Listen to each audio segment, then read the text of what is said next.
Hey, what's up, AJT fam? I hope you guys had a great weekend. Today was a crazy day, man. The morning started out beautiful, and then all of a sudden it turned into a train wreck. But I think we got the engine back on track. And we'll take a look at our recap here in a minute. But I do want to address one thing. I normally don't, but somebody pointed this out to me, and I wanted to address it. This person posted about me not honoring the lifetime membership. He's like, he paid it before and after 1 year. I was told because I sold a business that he had to pay another lifetime. That, and you guys that have been with me know that's not true. When I left and went to BBT, I took everybody with me. At considerable expense to me personally. I did not leave anybody hanging. And everybody got lifetime memberships over there. When I came back, everybody that had the lifetime memberships with me before got reinstated. Nothing changed. Yeah, we're in a different spot. I had trouble with my email. The ed at averagejoetrader.com wasn't working anymore. So I had trouble communicating with some of the older, the OG members. But everybody that contacted me, you got in.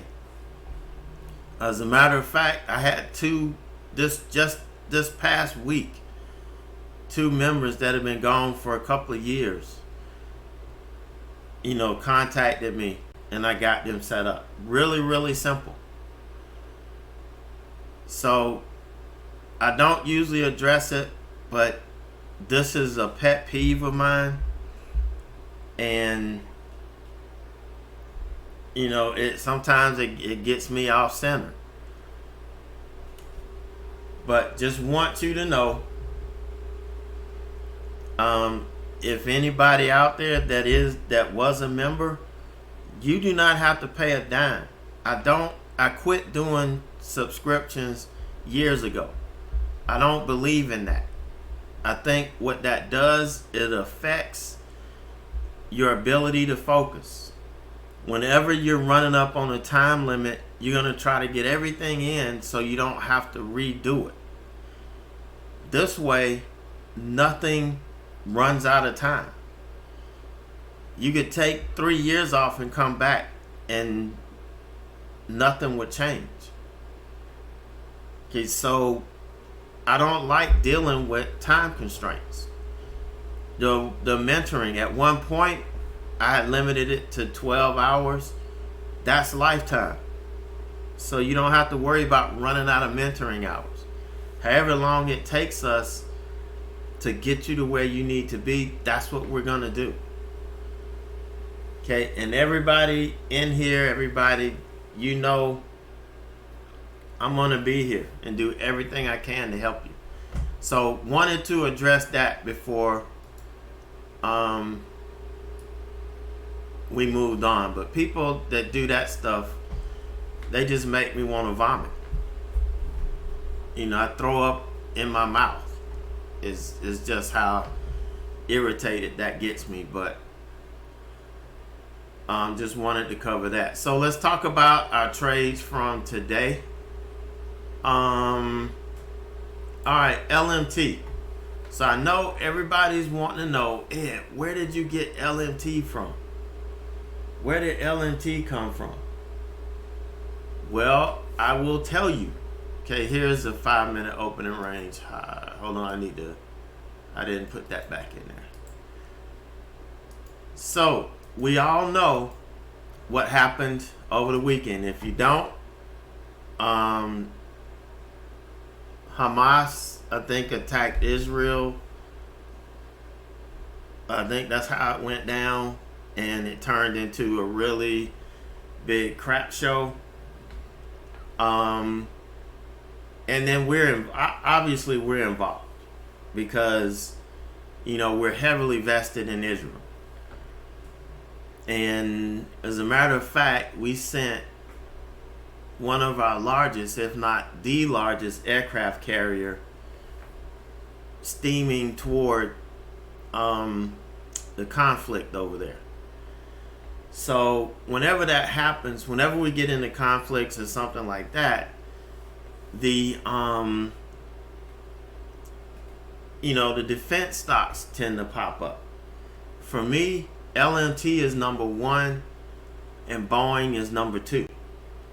Those are the only two that I focus on. I know there are others, but those are the only two that I focus on.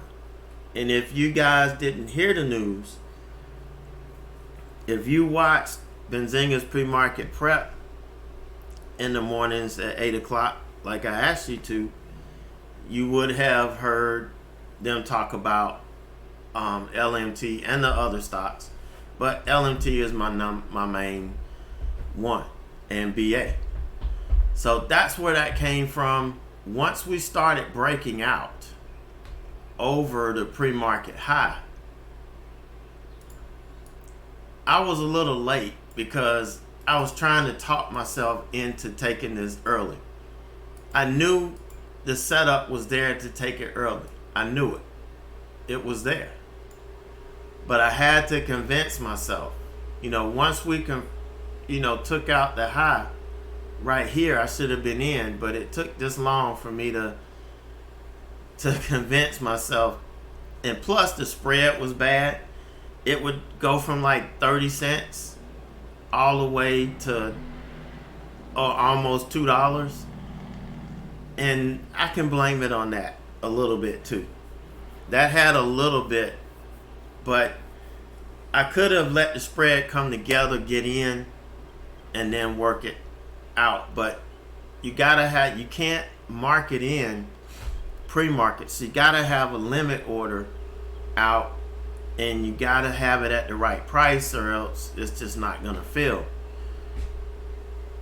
So I did get in this and got a couple of profit targets. Here we got stopped out on the opening candle. It opened here, it sold off pretty steeply. But then once we broke out, again, I got back in. Took profit here. Bam. Then I added in right here once we broke the 5-minute open range high. Got in, it pulled back, it tried to hit it again.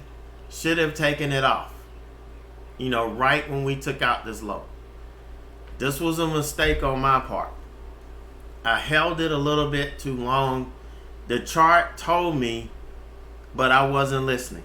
So I decided to hold it until it took out this support here. And yeah, it took it out. it took it out. And then I decided I'm going to short this. So I flipped it short and got mad. It just kind of hung around here. But I had to leave. At 11, I always have something I got to do to take care of my mom, to make sure she has her lunch and everything. Then I can come back. But here I had to bail out of this because we weren't going anywhere, and flip it long. And I thought this was a smart move.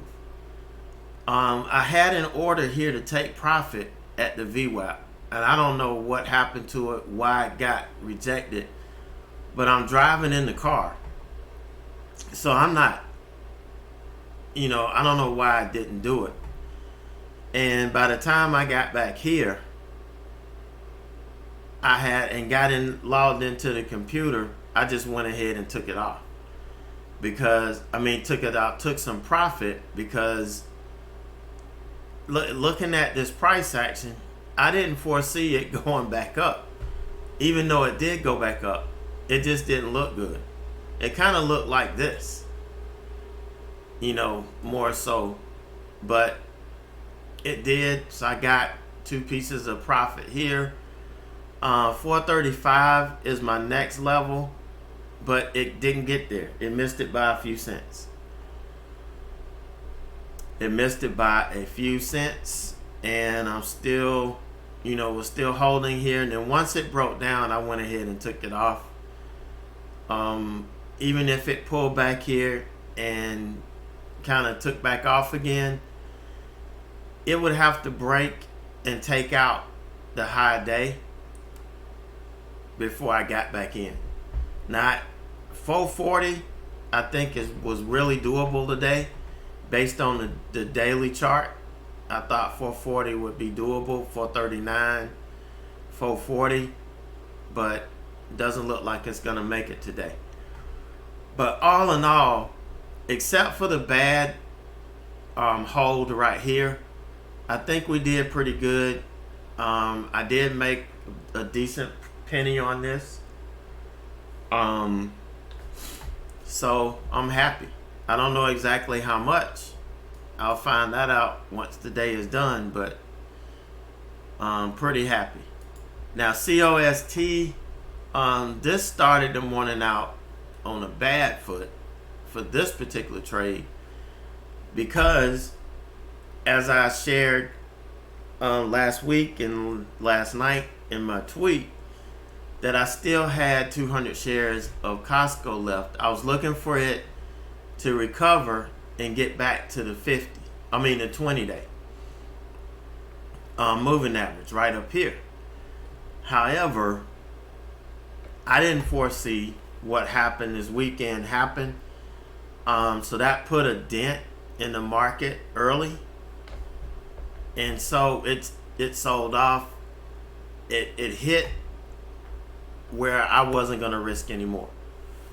So I took it off. And because we were, taking out the lows, I went ahead and shorted it. Well, it didn't quite hit my first target. It bounced. It rejected pretty much like you would expect it to do. And I got profit here a couple of times. Ended up killing it here when we started to recover, and it actually was a good move. All because I let the price action dictate to me what to do.